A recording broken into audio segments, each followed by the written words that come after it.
அதிமுக முன்னாள் அமைச்சர்களுக்கு எதிராக வழக்கு தொடுக்கப்பட்டிருக்கிறது. ஜெயக்குமார், ஆர்.பி. உதயகுமார், திண்டுக்கல் சீனிவாசன் மற்றும் தங்கமணி ஆகியோருக்கு எதிராக வழக்கு தொடரப்பட்டிருக்கிறது. வருமான வரித்துறை விசாரணை நடத்த கோரி தொகுதிகளின் வாக்காளர்கள் வழக்கை தாக்கல் செய்திருக்கிறார்கள்.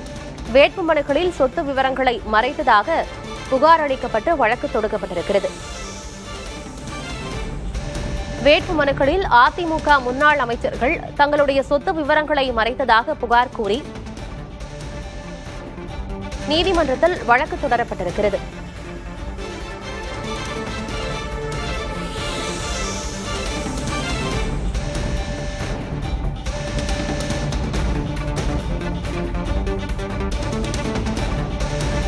அதிமுக முன்னாள் அமைச்சர்கள் ஜெயக்குமார், ஆர்.பி. உதயகுமார், திண்டுக்கல் சீனிவாசன் மற்றும் தங்கமணிக்கு எதிராக வழக்கு தொடரப்பட்டிருக்கிறது. வருமான வரித்துறை விசாரணை நடத்த கோரி தொகுதிகளின் வாக்காளர்கள் வழக்கு தொடுத்துள்ளனர். பாஜக வேட்பாளர் வானதி சீனிவாசன் வேட்புமனுவிலும் சொத்து விவரங்களை மறைத்ததாக புகார் அளிக்கப்பட்டிருக்கிறது. அதிமுக முன்னாள் அமைச்சர்களுக்கு எதிராக சென்னை உயர்நீதிமன்றத்தில் வழக்கு தொடரப்பட்டிருக்கிறது. வேட்புமனுக்களில் அதிமுக முன்னாள் அமைச்சர்கள் தங்களுடைய சொத்து விவரங்களை மறைத்ததாக புகார் கொடுக்கப்பட்டிருக்கிறது.